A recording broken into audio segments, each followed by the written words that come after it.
ஏதோ ஒரு கடவுள், அந்த கடவுளுக்கு உரிய ஒரு பாட்டு இல்லையா? அந்த எதுவுமே தெரியலையா?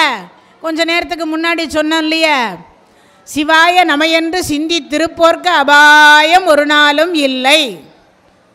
சிவசிவான்னு சொல்லுங்கள், சிவாய நமன்னு சொல்லுங்கள், ஓம் நமச்சிவாயன்னு சொல்லுங்கள். எது பிடிக்குதோ, எந்த நாமம் பிடிக்குதோ அந்த நாமத்தை சொல்லுங்கள். அப்போ மந்திரம், எந்திரம், தந்திரம். மந்திரம் ரொம்ப சிறப்பு, மந்திரம் ரொம்ப சிறப்பு. சரி, எந்திரம் கல்லை கடவுளாக மாற்றுவது. எந்திரத்தை வைத்து பூஜை பண்ணலாம். சுப்பிரமணிய சுவாமிக்கு ஒரு எந்திரம் இருக்குது, எந்திர தகடு கொடுப்பாங்க. சிவபெருமானுக்கு ஒரு தகடு இருக்குது, அம்பாளுக்கு ஒரு தகடு இருக்குது, ராமருக்கு ஒரு தகடு இருக்குது, ஆஞ்சநேயர் சுவாமிக்கு ஒன்று இருக்குது. ஒரு ஒரு கடவுளுக்கு ஒரு ஒரு எந்திரம் இருக்குது, ஒரு இதே இருக்குது. அதனுடைய நாமத்தை எழுதி அந்த வடிவத்தில் அமைச்சு வச்சுருப்பாங்க. அது ஒன்றும் இல்லை, செம்பில் அந்த தகடு இருக்கும். அதை வாங்கி வச்சு தினமும் மந்திரம் சொல்லிக்கிட்டே இருக்கலாம், திருவருள் கூடிக்கிட்டே இருக்கும்னு அர்த்தம். வீட்லேயே செய்யலாமா? செய்யலாம், தப்பு கிடையாது. வீட்லேயே தினமும் பூஜை பண்ணலாம். அந்த எந்திரத்திற்கு திருவருள் கிடைக்குமா? கண்டிப்பாக கிடைக்கும். அப்போனா என்ன அர்த்தம்? எந்திரம், மந்திரம். சரி, எந்திரம் வேண்டாம், மந்திரம் சொல்லுங்கள். மந்திரம்னா என்னது? எல்லாரும் சொல்கிறாங்களே, காயத்ரி மந்திரன்றாங்களே, லலிதா சகஸ்ர நாமம் சொல்கிறாங்க, விஷ்ணு சகஸ்ர நாமம் சொல்கிறாங்க. இதெல்லாம் எங்களுக்கு தெரியாதே. எல்லாத்துலேயும் மீண்டும் மீண்டும் திருப்பி திருப்பி இறைவன் பெயரை சொல்லுவதற்கு பெயரே அதுக்கு பேருன்னு அர்த்தம், வேறு ஒன்றும் சிறப்பு இல்லை. அப்போது ஏதாவது ஒரு நாமத்தை சொல்லிக்கொண்டே இருக்கணும், அவ்வளவுதான் சிறப்பு. அதனால் முடிஞ்ச வரைக்கும் நாமாவளி, கலியுகத்தில் நாமாவளி தான் துணை செய்யும். கலியுகத்தில் நாமாவளி தான் நமக்கெல்லாம் பயன்படும். அதனால் முடிஞ்ச வரைக்கும் நேரம் கிடைக்கின்ற பொழுதெல்லாம், உண்ணும் பொழுது, உறங்கும் பொழுது, பேசும் பொழுது, பேணும் பொழுது, எப்பொழுதும் முருகா முருகா முருகா முருகா முருகா முருகா முருகா முருகா முருகா முருகா. இது என்ன கஷ்டம்? கூப்பிடும்போது கூட வா முருகா, உட்கார் முருகா, சாப்பிடு முருகா, தூங்கு முருகா, பேசு முருகா சொல்லுங்கள். வந்தாராம், இருந்தாராம், போனாராம், உட்காராம், சாப்பிட்டாராம், தூங்கினாராம், பேசினாராம். கடைசியும் நாம் எல்லாத்தையும் ராம் சேருங்க. பேச்சு வளைக்கல, ஆனால் நாமெல்லாம் அப்படியா சொல்லுங்கிறோம்? வாயேன், உட்காரேன், இருப்பியா பூடுவியா? ஆமாம், அது கூட ஏன் பெருசே வாங்க. வீட்டில் சொல்லிட்டு வண்டியா, அவன் வர்றது ராங் ரூட்டில் வந்துட்டு நம்மளை சொல்லுவான், வீட்டில் சொல்லிட்டு வண்டியா. ஆமாம், இப்போல்லாம் எல்லாம் உயர்தனே கிடையாது, எல்லாம் அக்ரிணைக்கு போயாச்சு. ஏம்மா வீட்டுக்கார் எங்கம்மா? அது எங்கே போய்க்குதோ தெரியாது. வீட்டுக்கார் ஐயா எப்போ வருவார்? அது எப்போனா வரும், எப்போனா போகும். ஐயா சாப்பிடுவார், அதுவாக வரும், சாப்பிடும். போடுறது யாருமா? அதுவே போட்டுக்கும். இப்போல்லாம் அந்த மாதிரி ஆயிடுச்சு. அப்படின்னா என்ன அர்த்தம்? வாங்க போங்க உட்காருங்க அதெல்லாம் இல்லாமல் காலம் கடந்து போச்சு. இப்போல்லாம் இந்த டிவி சீரியலை பார்த்து பார்த்து வீட்டுக்காரையே, டே குமாரே மொட்டை மாடியில் துணி காயுது பாரு, எடுத்துகிட்டு வா.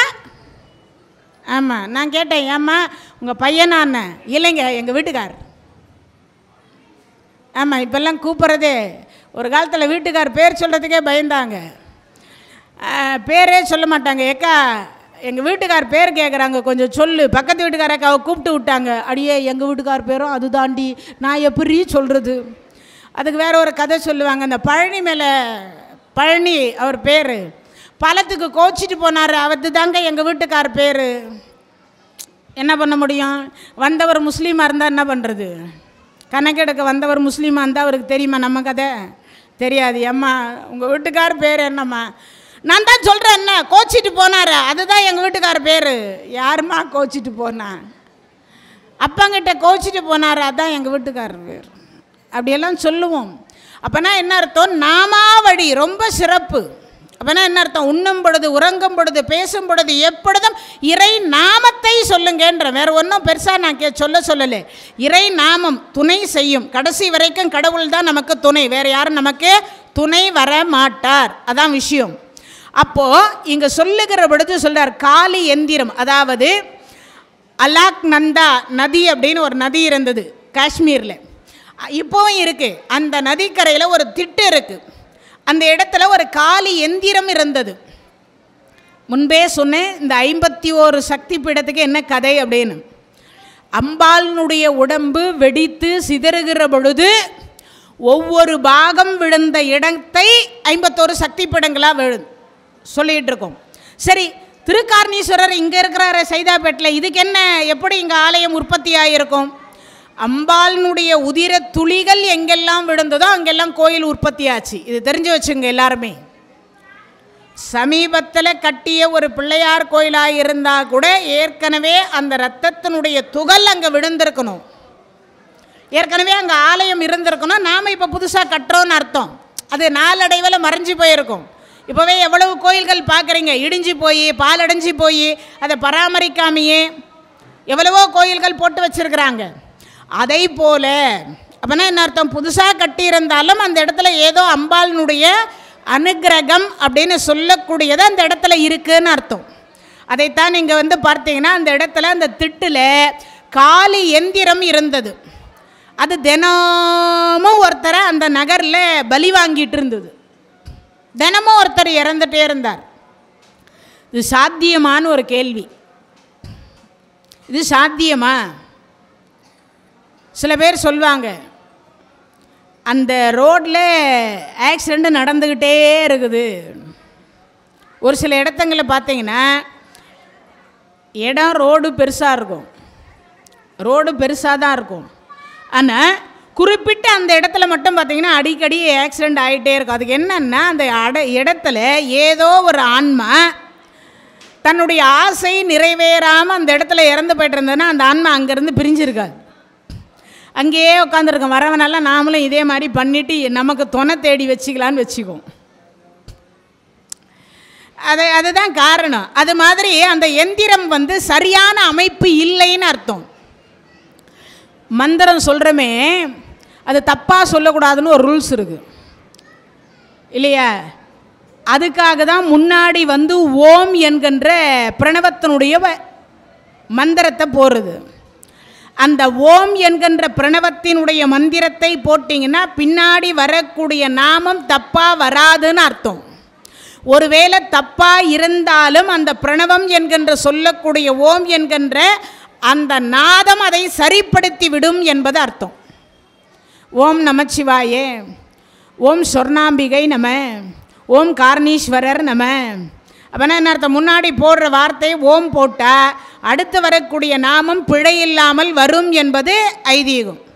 ஒருவேளை பிழையாக நாம் உச்சரித்தாலும் இந்த ஓம் என்கின்ற பிரணவத்தினுடைய பொருள் சரிப்படுத்திடும்னு அர்த்தம்.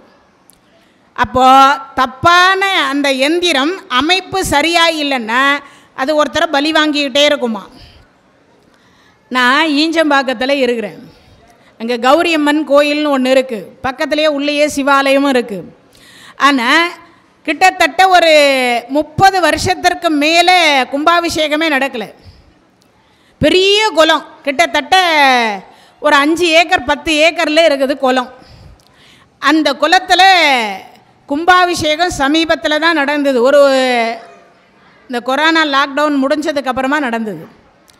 அதுக்கு முன்னாடி வரைக்கும் அந்த குளத்தில் மாதத்துக்கு 2 குழந்தைங்களும் காவு வாங்கிட்டு இருந்தது. குளிக்காதீங்கன்னு தடை பண்ணாலும் அந்த குழந்தைங்க யாரும் இல்லாத நேரத்தில் பகல் 12 மணிக்கு போனால் என்ன பண்ணுறது? மாதத்துக்கு ஒரு குழந்தை, 2 மாதத்துக்கு ஒரு குழந்தை, ஏதாவது ஒரு கிட்டத்தட்ட பார்த்திங்கன்னா 3 மாதத்தில் ஒரு குழந்தை 2 குழந்தை பெரியால் யாரோ ஒருத்தர் அதில் இறந்து கொண்டே இருப்பாங்க. இப்போ கும்பாபிஷேகம் நடந்து 8 மாதம் ஆச்சு, இன்னை வரைக்கும் ஒருத்தரும் இல்லை. அதுக்கு என்ன காரணம்? ஏதோ ஒன்று அங்கே மந்திரம் சரியான முறையில் பயன்படுத்தலைன்னு அர்த்தம். இல்லைன்னா அந்த எந்திரம் வைக்கப்பட்டிருக்கக்கூடிய எந்திரம் வேலை செய்யலைன்னு அர்த்தம். அதனால தான் 12 வருஷத்துக்கு ஒரு முறை ரீசார்ஜ் பண்ணிக்கிட்டே இருக்கணும்னு ஒரு அர்த்தம். உடனே கேட்டுறாதீங்க, எங்கள் வீட்டு பக்கத்தில் இருக்கிற கோயில் கூட 25 வருஷம் ஆச்சு, அந்த கோயில் கூட கும்பாபிஷேகம் பண்ணல. ஒருவேளை அதனால தான் எங்கள் தெருவில் இப்படியெல்லாம் நடக்குதா? அப்படியெல்லாம் இல்லை, எந்த கடவுளும் பலி வாங்க மாட்டாங்க. உடனே நினைக்காதீங்க, திருவருள் இருந்து கொண்டு தான் இருக்கும், குறைவாக இருக்கும்னு அர்த்தம். அவ்வளவுதான் விஷயம். விதி முடியாமல் யாரையும் கூட்டு போகிறது கிடையாது. யமதர்மராஜாவுக்கு என்ன வேலை வெட்டி இல்லையான்னா விதி முடியும். அதுக்கப்புறம் அது மட்டும் இல்லாமல் நம்ம கர்ம வினைன்னு ஒன்று இருக்குது. இப்படி தான் இறக்கணும்னு விதி எழுதப்பட்டிருக்கும் ஏற்கனவே. அதனால் அப்படி இறப்பது உண்டு. இங்கே அந்த திட்டில் இருக்கக்கூடிய எந்திரம் சரியான அமைப்பு வைக்காதனால தினமும் ஒருத்தரை பலி வாங்கிட்டே இருந்தது. இது ஆதி சங்கரர் காதுக்கு போயினது. மகா பெரியவா காதுக்கு போன உடனே மகா பெரியவா சொன்ன, அங்கே ஒரு கல் நடப்பட்டிருந்தது. அந்த கல்லை தலைகீழாக மாற்றி நட்டாங்க. கரெக்டாக அந்த எந்திரத்தின் மேலே அந்த கல் போய் உட்கார்ந்தது. அதிலிருந்து பலி வாங்கிறது இல்லாமல் போச்சு. அப்படிப்பட்ட இடம் ஸ்ரீநகர் அப்படின்னு சொல்லக்கூடிய ஒன்று. இன்னைக்கும் அவர் நட்டு வச்சுட்டு போன கல் இன்னைக்கும் நதி வற்றுகிற பொழுது அந்த கல் வெளியில் தெரியுமா? அம்பாளினுடைய பேர் கம்ச மர்தினி அப்படின்னு சொல்லக்கூடிய பெயர் உண்டு. கம்ச வதத்தின் பொழுது மாய சக்தியாக வந்தவள் என்று அங்கே சொல்கிறாங்க. அப்போனா என்ன அர்த்தம்? பகவான் கிருஷ்ண அவதாரம் என்று சொல்லக்கூடியதை எடுத்தார். எடுக்க போகிறதுக்கு முன்கூட்டி ஒரு நிகழ்வு நடந்தது. என்ன நிகழ்வு? இந்த பூமி மாதா பசு வடிவம் தாங்கி நாம என்ன பண்ணணும்? வீடை துடைக்கிற பொழுது ஒரு கை பசுவினுடைய கோமியம் அதில் ஊற்றி என்ன பண்ணணும்? துடைக்கணும். இல்லையா? துடைச்சி முடிச்சதுக்கு அப்புறமா எல்லா இடத்துலையும் தெளிக்கணும். பஞ்சகவ்யம் அப்படின்னு சொல்லக்கூடியதற்கு பசுவினுடைய என்னென்ன? பால், தயிர், நெய், கோமியம், சாணம். இதுக்கு பேர் என்னது? பஞ்சகவ்யம். இது எல்லாமே என்ன அர்த்தம்? மகாலட்சுமி வாசம் செய்யக்கூடியதுன்னு அர்த்தம். சில பேர் என்ன நினைக்கிறாங்க? இதெல்லாம் எவனோ எழுதி வச்சுட்டு போயிட்டான், நாங்கள் தான் இப்போ வாசனையாக கம்ம கம்ம கம்ம கம்மன்னு ரூம் ஸ்ப்ரே அடிக்கிறோமே, அதுக்கு இல்லாத பவரா இதுக்கு அப்படின்னு எல்லாம் கேட்கக்கூடாது. மகாலட்சுமி வாசம் செய்கிறா. பூமி மாதாவே பசுவினுடைய வடிவத்தை எடுத்துக்கொண்டு கிருஷ்ண அவதாரத்தில் பிரம்மா கிட்ட போய் கேட்டா, பஞ்சமா பாத இந்த லைனில் போகிறவங்களுக்கு ஒரு அன்பான வேண்டுகோள். கை கும்பிட போகுது, மனசு பகவானுடைய நாமத்தை சிவபெருமானுடைய நாமத்தை சொல்ல போகுது, வாய் ஏன் அவ்வளவு ஆடுது? இதெல்லாம் கேட்கறதுக்கு அரிதான ஒன்று. ஏதோ நம்ம நாகராஜன் ஐயா கருணையினால் இந்த பீடத்தை எல்லாம் தெரிஞ்சுக்கிறோம். எல்லாரும் ஸ்ரீநகர் போய் இருக்கிறோமா? யார் போய் பார்த்துக்கிறீங்க? காஷ்மீர் யார் போய்கிறா? என்ன மேடம், நாங்கள்லாம் இராணுவத்துலையாக்கிறோம், நாங்கள் இருக்கிறதோ சைதாப்பேட்டையில். யார் காஷ்மீருக்கு போய்க்கிறீங்கன்னு கேட்டால் நாங்கள் என்னத்தை சொல்கிறது? போகாமலேயே நேரடி காட்சியை இங்கே கொண்டு நிறுத்துகிறோன்றது எவ்வளோ பெரிய விஷயம். அதனால் இதெல்லாம் ரசிக்கணும், இதெல்லாம் மனதில் உள்வாங்கணும். அப்படி வாங்கினால் நம்மளுடைய இறைவனுடைய திருவருள் நமக்கு கிடைக்கும், அம்பாளுடைய கருணை. அதுவும் இன்றைக்கி பார்த்தீங்கன்னா ஜம்மு காஷ்மீருக்கு போய்க்கிறோம். இப்போ நாம் எல்லோரும் திருக்காரணீஸ்வரர் கோயிலில் இல்லை, எல்லோரும் எங்கே போய்க்கிறோம்? நியூ இயருக்கு. ஆமாம், ஜம்மு காஷ்மீருக்கு போய்க்கிறோம். அங்கேருந்து இன்னும் கொஞ்சம் நேரத்தில் வரப்போகிறோம் பாரு, அப்படியே பல்ட்டி அடித்து இங்கே வந்துடுவோம். இன்னும் கொஞ்சம் நேரத்தில் திருக்கடையூருக்கு வருவோம். அதனால் ஜம்மு காஷ்மீரில் இருக்கிறதாக தான் இங்கே நினைக்கணும். அப்புறம் என்ன நினைக்கணும்? காளி எவ்வளவு அற்புதமான காளி! பசுவினுடைய வடிவத்தை தாங்கிய மாதா போய் கேட்குறா, பூமி மாதா பிரம்மா கிட்ட கேட்டான், நல்ல ஜீவன்களை படைத்திருந்தால் எனக்கு இவ்வளவு கஷ்டம் இருந்திருக்காது. என்னை செருப்பால் நடந்து போனா, நம்ம எல்லாம் செருப்பு போடுறோமா இல்லையா? நடந்து போகிறோமா இல்லையா? பூமி மாதா என்னைக்காவது கோச்சிக்கிட்டு நம்மளை தலைகீழாக போட்டிருக்காளா? என் குழந்தைங்க என்னவன் மேலே நடந்து போகாமல் யார் மேலே நடந்து போவாங்க?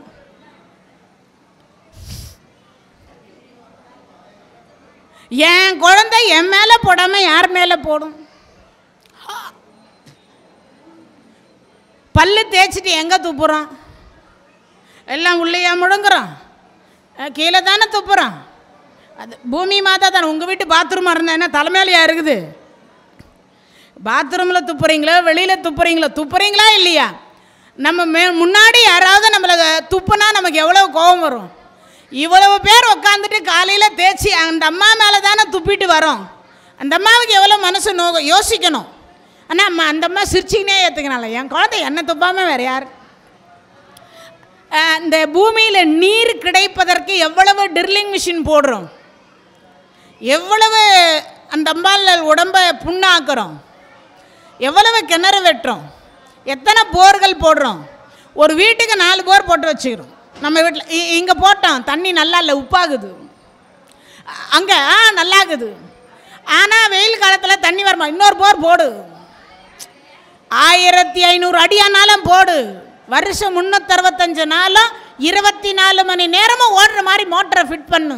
போடுறோமா இல்லையா? என்னைக்காவது அந்த அம்மா மனம் நொந்துருப்பால. அந்த அம்மா சொன்னா, பஞ்சமா பாதகத்திற்கு நான் பயப்படுகிறேன், வேதனைப்படுறேன்னா. பஞ்சமா பாதகம் என்னது? பொய் சொல்றது. அது நமக்கு கூட பிறந்தது. தொட்டில் பழக்கம். எங்கள் அம்மாவே நிலாவில் பாட்டி வடைச்சுட்றா பாரு, அப்படி காட்டி தான் எங்கள் சோறே ஊட்டினான் இல்லையா? எங்கன்னா நிலாவில் பாட்டி வடைச்சுட்டுனா உட்காந்துருக்குது.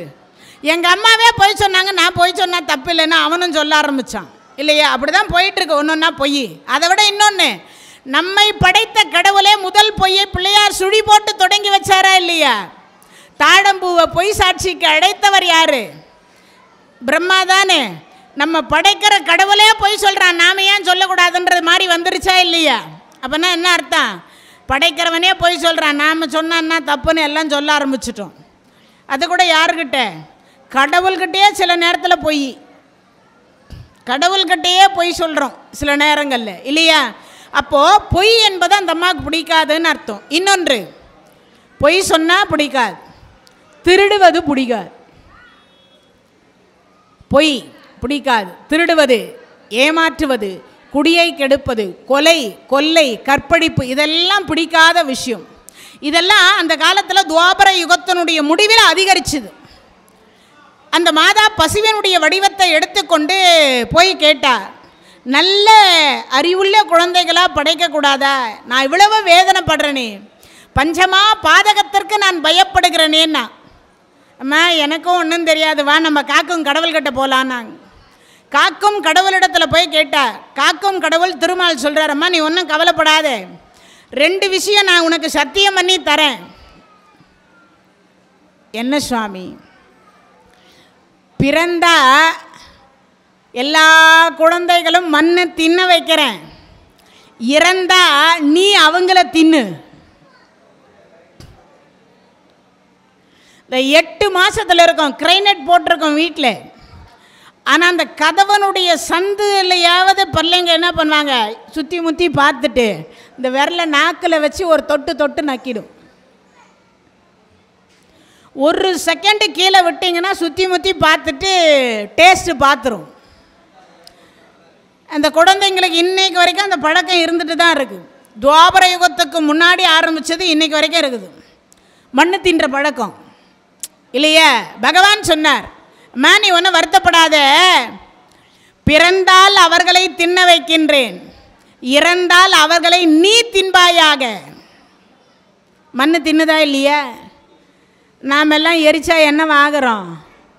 சாம்பல் மண்ணாக ஆகி போயிடுறோமா இல்லையா? அதை தான் அங்கே சொல்கிற. சரி, அந்தம்மா தாங்க முடியல, இதுக்கு என்ன தான் முடிவு? பூமி பாரம் குறையணும். அப்படியா? அம்மா நானே வந்து குறைக்கிறேன், நீ ஒன்றும் கவலைப்படாது. அப்படி எடுத்த அவதாரம் தான் எது? கிருஷ்ண அவதாரம். பூமி பாரத்தை குறைப்பதற்காக எடுக்கப்பட்ட அவதாரம். ஏற்கனவே பாரத கதையில் ஓரளவுக்கு பார்த்துட்டோம். இப்போ மாயை என்று சொல்லக்கூடிய பெண் யாரவ? உள்ளே இருக்கிற சொர்ணாம்பிகை, உள்ளே இருக்காளே அந்த அம்மா சொர்ணாம்பிகை. அந்த சொர்ணாம்பிகை கிட்ட போய் சொல்கிறார் பகவான். யார்? திருமால் சொல்கிறார், அம்பிகை நான் கோகுலத்தில் போய் பிறக்கலான் இருக்கேன். வசுதேவர் அப்படின்னு சொல்லக்கூடியவருக்கும் தேவகி அம்மையாருக்கும் 8வது குழந்தையாக நான் போய் அவதரிக்கலான் இருக்கேன். நந்தகோபனுக்கும் யசோதைக்கும் நீ போய் மாயையாக பிறக்க கடவுது அப்படின்னாச்சு. இங்கேருந்து மாயை அங்கே போகிறா. கரு உற்பத்தி ஆச்சு. 7 குழந்தையில் 6 குழந்தைய கம்சன் கொன்னுட்டான். 7வது குழந்தை 5 மாத கர்ப்பம் இங்கே இருந்தது. 5 மாதம் கொண்டு போய் ரோகிணி வயிற்றுக்கு மாற்றிட்டார். யார்? பகவான். அவர் தான் பலராமர். முதல்ல டெஸ்ட் பேபி யார் தெரியுமா? பலராமர் தான் டெஸ்ட் பேபி கண்டுபிடிச்சவர் நம்ம பகவான் கிருஷ்ணர். இப்போ இருக்கக்கூடிய குழந்தை பாக்கியம் இல்லாதவர்களுக்கெல்லாம் முதல்ல வழி அமைத்து கொடுத்த பெருமான் யாருன்னா பகவான். 5 மாதம் இங்கே யார்? தேவகியினுடைய வயிற்றில் வச்சுருந்தார். 5 மாதம் முடிஞ்ச உடனே ரோகிணி வயிற்றுக்கு மாற்றிட்டார். அவர் தான் பலராமர். 8வது பிள்ளையாக கரு உற்பத்தியானார்.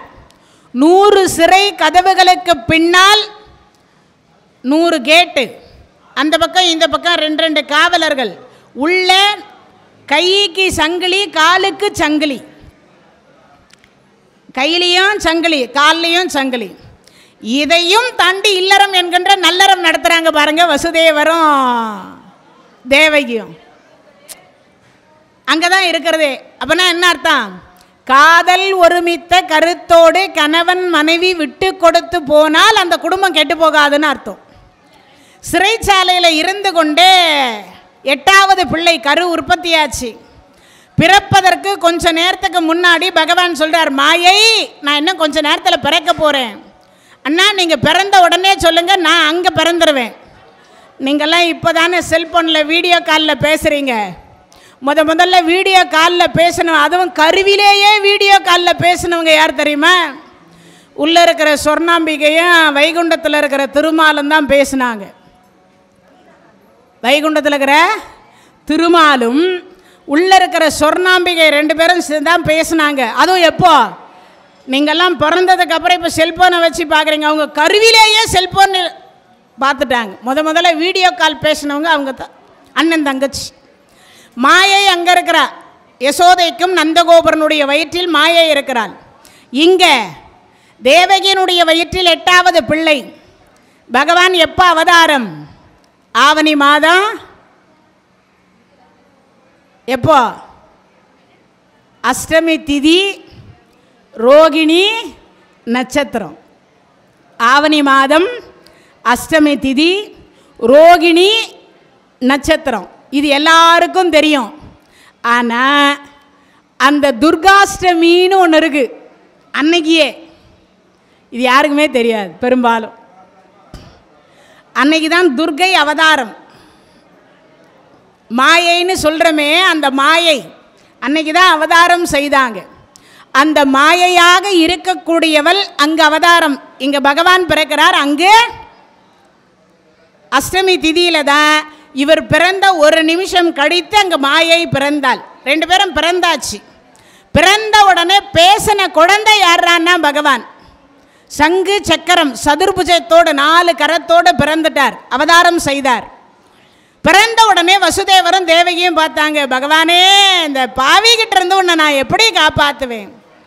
கவலைப்படாதீங்க வசுதேவரே, நீங்கள் என்னை தொட்டால் பூத சரீரம் வந்துடும்.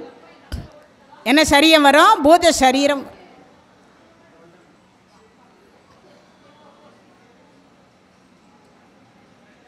அந்த பூத சரீரம் என்று சொல்லக்கூடியது வந்த உடனே இந்த கூடையில் என்னை தூக்கி வச்சுட்டு யமுனா நதிக்கரைக்கு போங்க. ஐயோ அந்த நதியை சுற்றின்னு போகிறதுக்கே 3 நாள் ஆகுமே. ஒன்றும் இல்லை, நதிக்கரையில் போய் நீங்கள் முன்னாடி நின்றுட்டு என் நாமத்தை சொல்லுங்க. நாராயணா நாராயணா நாராயணான்னு பாராயணம் பண்ணுங்க. அந்த நாராயணான்னு பாராயணம் பண்ணால் அவர் உடனே வழிவிடுவான். யார்? யமுனா நதி. சரி என்று சொல்லி வசுதேவர் கூடையில் தூக்கி வச்சுக்கிட்டு யமுனா நதி, அந்த சிறைச்சாலையில் இருக்கிற எல்லாம் பிணம் போல கிடந்தார்கள். அதை விட இன்னொரு சிறப்பு, 4 சங்கிலி பூட்டப்பட, 2 கையில் 2 சங்கிலி, காலில் 2, எல்லாம் விலகிட்டது. இறைவன் திருநாமம் சொன்ன அடுத்த வினாடி 4 சங்கிலிகள் விலகி நாகம் குடைபிடித்து இங்கிருந்து போகிறார். கதவுகள் எல்லாம் பூட்டு தன்னாலேயே திறந்தது. 100 சிறை கதவுகள் தாண்டி அந்தாண்ட வசுதேவர் தலைமையில கூடையில் தூக்கிட்டு பகவானை போனார். யமுனா நதிக்கிட்ட போனார். நாராயணா நாராயணான்னு பாராயணம் பண்ணார். பண்ண அடுத்த வினாடி யமுனா நதி 2 பக்கமும் விலகி வழிவிட்டது. இன்றைக்கும் அந்த வழி இருக்குது. இன்றைக்கும் ஆவணி மாதம் ரோகிணி அஷ்டமி திதி கிருஷ்ண ஜெயந்தி அன்றைய தினத்தில் யமுனா நதிக்கு புடவை சாத்துவாங்க. கிட்டத்தட்ட அது இருக்கும் எப்படியும் பார்த்தீங்கன்னா ஒரு அகலம் கிட்டத்தட்ட ஒரு 2 கிலோமீட்டர் இல்லைன்னா 3 கிலோமீட்டர் இருக்கும். ஒரே புடவையாக நெய்வார்கள். ஒரே புடவையாக அதை ஒரு ரோலில் சுற்றி இருப்பாங்க, ஒரு சக்கரத்தில் சுற்றி இருக்கும். அந்த புடவையில் ஒரு பானம் செலுத்தப்படும். பானம் முதல் எட்ஜில் ஒரு பானம் இருக்கும். அந்த பானத்தை ஒரு சக்கரத்தின் வடிவில் சுற்றி வச்சுட்டு அதை முதல்ல வில்ல வளைச்சி அப்படி அடிப்பாங்க. கரெக்டாக பார்த்தீங்கன்னா அது கரெக்டாக அந்த பானம் அக்கரையில் போய் விழுந்து இந்த புடவை அப்படியே பிரிஞ்சு போய் கரெக்டாக அந்த யமுனா நதி மேலே அப்படியே படியும். இன்னைக்கு வரைக்குமே இது நடந்துட்டுருக்கு. சந்தேகம் இருந்தால் கிருஷ்ண ஜெயந்தி அன்னைக்கு யமுனா நதிக்கரையில் போய் பார்த்துட்டு வரணும் எல்லாரும். இன்னைக்கு வரைக்கும் இருக்குது. அப்போது இறைவனை வழிவிட்டதனுடைய ஞாபகார்த்தத்திற்காக யமுனா நதி ஒரு பெண். யமுனா நதி யாருடைய மகள் யாருக்காவது தெரியுமா? போன வருஷம் இந்த நாள் கேட்டது, மறுபடியும் இந்த வருஷம் இந்த நாள் கேட்குறோம். நடுவில் எத்தனையோ எங்கள் வீட்டில் என்னென்னமோ வந்துட்டு போய்க்குது. இதில் வேற கொரோனான்னு ஒன்று விட்டுட்டு போய்க்குது. இதில் எங்கே எங்களுக்கு நினைவில் இருக்கிறது? இந்த காத்தால் கிழக்கில் உதிக்கிறாரு அவர் யார்? சூரியன். கை தட்டுங்கப்பா எல்லாரும். அவருடைய மகள் தான் யார்? யமுனா நதி. அப்புறம் யார்? இன்னொருத்தருக்கு தங்கச்சி அந்த அம்மா. யமனுக்கு தங்கை, இன்னொருத்தருக்கு அக்கா. சனி பகவானுக்கு அக்கா, இன்னொரு பெண்ணுக்கு அக்கா. அதுவும் இன்னொரு நதி தான், பத்ரா நதி. சனீஸ்வர பகவானும் பத்ரா நதியும் சாயாதேவிக்கு பிறந்தவர்கள். உஷாதேவிக்கு பிறந்தவர்கள் யமதர்ம ராஜாவும் யமுனா நதியும். இவங்க 4 பேரும் அண்ணன் தங்கச்சிங்க. அதனால் யமுனா நதி என்று சொல்லக்கூடியது வழிவிட்டதனுடைய காரணத்திற்கு இன்றைக்கும் அந்த நதிக்கு புடவை சாற்றப்படுகிறது. அந்த தினத்தில் இக்கரையிலிருந்து அக்கரைக்கு போனார், கோகுலத்துக்கு நடந்து போனார். அங்கே கொண்டு போய் வைக்கிறார். யார? பகவானை வச்சுட்டார். அங்கு பிறந்த மாயையை கொண்டு எங்கே வைக்கிறார்? மறுபடியும் யமுனா நதிக்கு வரார். நாராயணா நாராயணா நாராயணான்னு பாராயணம் பண்ணார். அந்த நதி மீண்டும் வழிவிட்டது. ஏன்? அவர் அண்ணா, இந்தம்மா தங்கச்சி, அகிலாண்ட கோடி பிரம்மாண்ட நாயகி. வடிவில்லைன்னா கோச்சிக்க மாட்டாளா? அதனால் அந்த அம்மா என்ன பண்ணா? வடிவிட்டா. மீண்டும் இக்கரைக்கு வந்தார். யமுனா நதிக்கு நன்றி சொல்லி 100 சிறை கதவுகளுக்கு உள்ளர போய் தேவகி பக்கத்தில் அந்த மாயையை வைத்து விட்டார். அந்த மாயையாக இருக்கக்கூடிய அந்த மாயை அங்கே பக்கத்தில் படுத்தாச்சு. இப்போ மீண்டும் வீடியோ கால். முன்ன கருவில் வீடியோ கால், இப்போ பிறந்ததுக்கு அப்புறம் வீடியோ கால்.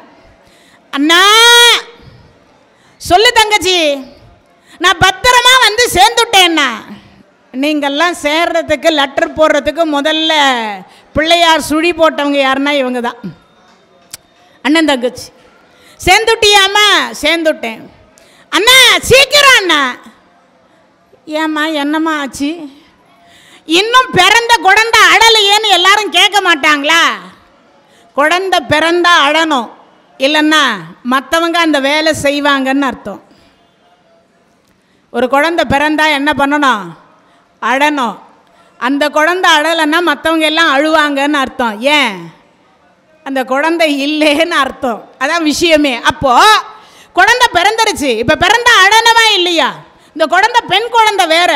எவ்வளவு நேரம் துக்கத்தை அடக்கி வச்சிருக்கிறது. அண்ணா நான் நல்லபடியாக சேர்ந்துட்டேன், ஆனால் மூத்தவராக பிறந்த நீங்களே இன்னும் அழலையே, நான் அழணும்ல. அந்த ஆண் குழந்தை அழுதுது, அவ்வளவுதான். இப்போ பெண் குழந்தை அழுது,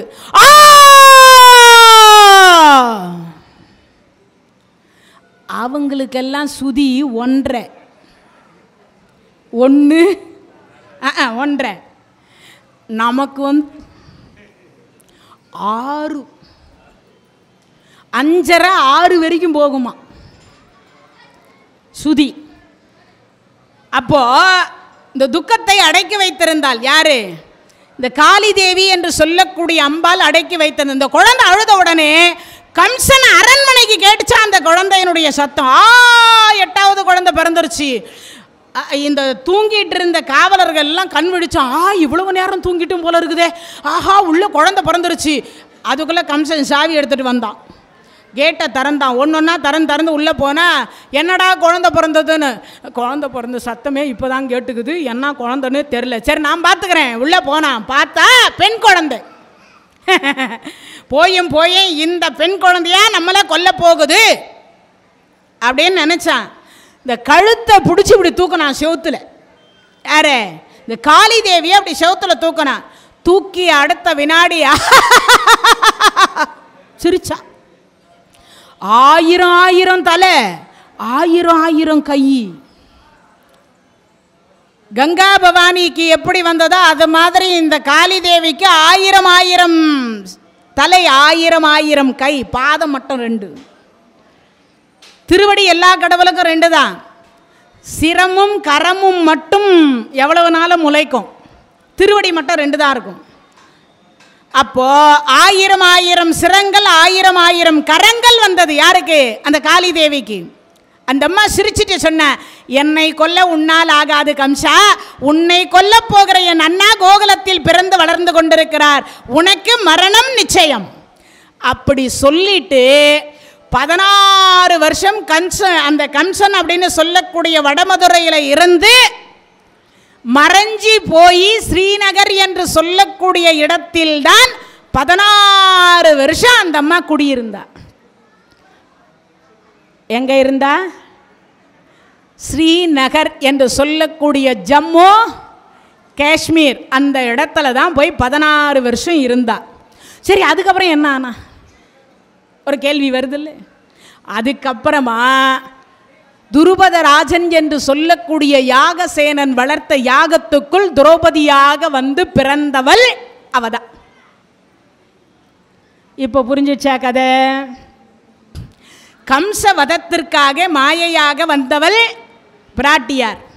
அதே மறுபடியும் மகாபாரத யுத்தத்திற்காக அதே கம்சவதம் முடித்துவிட்ட பிறகும் கூட பகவானுக்கு துணையாக மாயையாக பூமி பாரத்தை குறைப்பதற்காக திரௌபதி தேவியாக வந்து அவதாரம் செய்த பிராட்டியார் குடி இருக்கக்கூடிய இடம் எது? ஜம்மு காஷ்மீர், ஸ்ரீநகர். அந்த இடத்துல தான் அந்த அம்மா கம்சவதத்திற்காக வந்தாள். அது மட்டும் இல்லை, இன்னொரு சிறப்பு. இப்போ ஒரு கேள்வி எல்லாரும் மனசுல, அந்த அம்மா திரௌபதி தேவி அக்னியில வந்து பிறந்தா? ஒரு கேள்வி வந்துருச்சா? எல்லா நெருப்பில் தானே அந்த அம்மா பிறந்தா. பிறக்கிற பொழுதே கன்னியாக பிறந்தா. பிறக்கிற பொழுதே கன்னியாக நெருப்பில் பிறந்தா. ஒரு கேள்வி சொல்வீங்க, நெருப்பில் இந்த முடி பட்டா என்ன ஆகும்? பொசுங்கி போகுமா? அருங்குந்தல், நறுங்குந்தல், கருங்குந்தல், பெருங்குந்தல் உச்சந்தலையிலிருந்து ஒட்டு இல்லாமல் பூமியை வந்து ஒட்டி பிறந்தவள் திரௌபதி. அப்போ நெருப்பு ஜுவாலையாக இருந்தது யாரு? அம்பாள். நெருப்பு ஜுவாலையாக இருந்தது யாரு? அம்பாள். கம்சவதத்தின் பொழுது மாய சக்தியாக வந்தவள் என்று அந்த அம்பாளை இன்னைக்கு வரைக்கும் அவங்க வணங்குறாங்க. அதே மாதிரி அங்கு அக்னி ஜுவாலையாக அம்பாள் இருப்பதாக ஐதீகம். அம்பாளுடைய நாக்கு விழுந்த இடம் ஜம்மு காஷ்மீர், ஸ்ரீநகர். இதெல்லாம் தெரிஞ்சு வச்சுக்கணும். உடம்பு வெடித்து, கொஞ்ச நேரத்துக்கு முன்னாடி சொன்ன இல்லையா, வெடித்து சிதறுகிற பொழுது ஒவ்வொரு இடத்திலும் ஒவ்வொரு உறுப்புக்கள் விழுந்ததுன்னு, ஸ்ரீநகர் என்று சொல்லக்கூடிய ஜம்மு காஷ்மீர் என்று சொல்லக்கூடிய இடத்தில் விழுந்தது தான் எதது? நாக்கு என்று சொல்லக்கூடியது. அந்த இடத்துல உருவம் இல்லை, தீ ஜுவாலை என்று சொல்லக்கூடிய நெருப்புக்கே தீபாராதனை.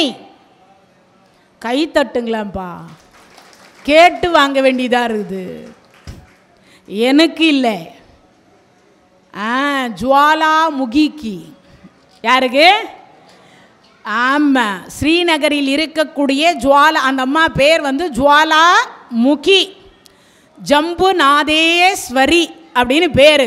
அங்கே இருக்கக்கூடிய இறைவனுக்கு என்ன பேர்? ஜம்புநாதேஸ்வரர் அப்படின்னு பேர். அக்னி ஜுவாலை என்று சொல்லக்கூடிய அம்பாள் இருப்பதாக ஐதீகம். நாக்கு விழுந்த இடம் அந்த இடம். தீக்கே தீபாராதனை, தீக்கே பூஜை. நாக்குக்கு இல்லை, எதுக்கு பூஜை? நெருப்பு என்று சொல்லக்கூடிய அக்னி ஜுவாலைக்கு தான் அந்த இடத்துல பூஜை விழுகிறது. அது மட்டும் இல்லை, அந்த இடத்துல ஒரு சுவாரஸ்யமான ஒரு கதை ஒன்று நடந்தது. அங்கே ஒரு முனிவர் பெருமான் உட்காந்து தவம் பண்ணார். அந்த முனிவர் கிட்ட போய் யாருனாலும் காலில் விழுந்து ஆசீர்வாதம் வாங்குவாங்க. அவங்க கேட்ட உடனே அந்த முனிவரும் ஆசீர்வாதம் பண்ணுவார். அவர் ஆசீர்வாதம் பண்ணார்னா எல்லாம் நடக்கும், எல்லாமே நடக்கும். அதனால் என்ன பண்ணாங்கன்னா, எல்லாரும் அவர்கிட்ட போய் ஆசீர்வாதம் வாங்குவாங்க, அதுக்கு காணிக்கை கொடுப்பாங்க. அந்த முனிவர் தன் கண்ணு முன்னாடி உட்காந்து ஒரு யாகம் வளர்த்துக்கிட்டே இருப்பார், வரவங்களுக்கு ஆசீர்வாதம் பண்ணிக்கிட்டே இருப்பார். இவர் என்ன பண்ணுவார், அவங்க எல்லாம் கிஃப்ட்டு கொடுப்பாங்க இல்லையா, காணிக்கை கொடுப்பாங்க இல்லையா, அதெல்லாம் அந்த நெருப்புலையே போட்டுருவார். பட்டு வேட்டி கொடுத்தாலும் சரி, தங்கம் கொடுத்தாலும் சரி, வைரம் கொடுத்தாலும் சரி, வைடூரியம் கொடுத்தாலும் சரி, என்ன கொடுத்தாலும் சரி, நெருப்புலையே போட்டுருவார். இதை என்ன பண்ணால் ஒருத்தன் போய் சொன்னான் அந்த நாட்டை ஆளக்கூடிய மன்னன்கிட்ட, இந்த முனிவருக்கு எவ்வளவு கொழுப்பு இருக்கணும், நான் அவருக்குன்னு நினச்சி ஒரு 50 சவரத்தில் லாங் செயின் பண்ணி அதில் வைடூரிய பதக்கம், வைர பதக்கத்தை வச்சு அதில் வேறு அம்பாள் படத்தை பொறிச்சு அவர் கழுத்தில் கொண்டு போய் போடலான்னு போனால் அதை பிடுங்கி அவர் யாகத்தில் போட்டார். நீ சொல்கிறத நம்புற மாதிரி இல்லையே, வேணும்னா நீங்கள் கொடுத்து பாருங்க சுவாமி. சரின்னு அந்த மன்னர் வந்தார். தங்கம், வைரம், வைடூரியம் எல்லாத்தையும் ஒரு ஒரு தட்டில் கொண்டு வந்தார். அதில் மேலே இருக்கக்கூடிய பட்டாடையை எடுத்துட்டு, சுவாமி இதெல்லாம் உங்களுக்கு காணிக்கைனார். அவர் என்ன நினச்சார், வாங்கினதெல்லாம் கொண்டு போய் அந்த அக்னி குண்டத்திலேயே போட்டார். மன்னர் கொடுத்தார், வாங்கினது மொத்தமே திருப்பி கொண்டு போய் அதை வாங்கினார், அப்படியே போட்டார். போட்ட உடனே மன்னனுக்கு வந்தது கோபம். சுவாமி நிறுத்துங்க அப்படின்னார். கொஞ்சம் சத்தமாக சொன்ன உடனே திரும்பி பார்த்தார். அப்போ தான் தெரியுது அவருக்கு மன்னர்னு. வணக்கம் மன்னர், நான் இவ்வளவு பொருள் கொடுத்துருக்குறேன், அது மீண்டும் எனக்கு திருப்பி கொடுங்கன்னார். அந்த முனிவர் ஒன்றும் சொல்லலை, அவ்வளவா சரி அக்னி பகவானே நான் கொடுத்ததெல்லாம் கொடுங்க. அக்னி பகவான் மொத்தத்தையும் திருப்பி ரிட்டர்ன் கொடுத்தார். அதை கொடுக்க வைத்தவள் அம்பாள் ஜம்புகேஸ்வரர், ஜம்பு நாதேஸ்வரர் அப்படின்னு சொல்லக்கூடிய ஜுவாலாமுகி. இந்த தீயில் போட்ட பொருளை அம்பாள் மீண்டும் திருப்பி கொடுத்தாலாம். யாருக்காக? இந்த முனிவர் அம்பாள் மேலே வைத்த பக்திக்காக திருப்பி கொடுத்தார். நெருப்பில் போட்டது எதையாவது திருப்பி வாங்க முடியுமா? ஆனால் ஸ்ரீநகர் என்று சொல்லக்கூடிய தலத்தில் திருப்பி ஒரு முனிவருக்காக அம்பாள் திருப்பி அத்தனை பொருளும், மன்னவர் என்னென்ன பொருள் கொடுத்தாரோ அத்தனை ஒரு குண்டு மணி கூட சிந்தாமல் செதறாமல் திருப்பி ரிட்டர்ன் வாங்கி கொடுத்தார். அதனால் அப்பேற்பட்ட ஒரு தலம். அந்த மன்னர் மனம் மகிழ்ச்சி அடைந்து அங்கு ஜுவாலாமுகி என்று சொல்லக்கூடிய அந்த அம்பாளுக்கு அந்த மன்னர் ஆலயம் கட்டி கொடுத்தார். அதுதான் இன்னைக்கு இருக்கக்கூடிய ஸ்ரீநகர் என்று சொல்லக்கூடிய தலத்தில் இருக்கக்கூடிய அம்பாளினுடைய நாக்கு விழுந்த இடம். என்ன இடம்? நாக்கு.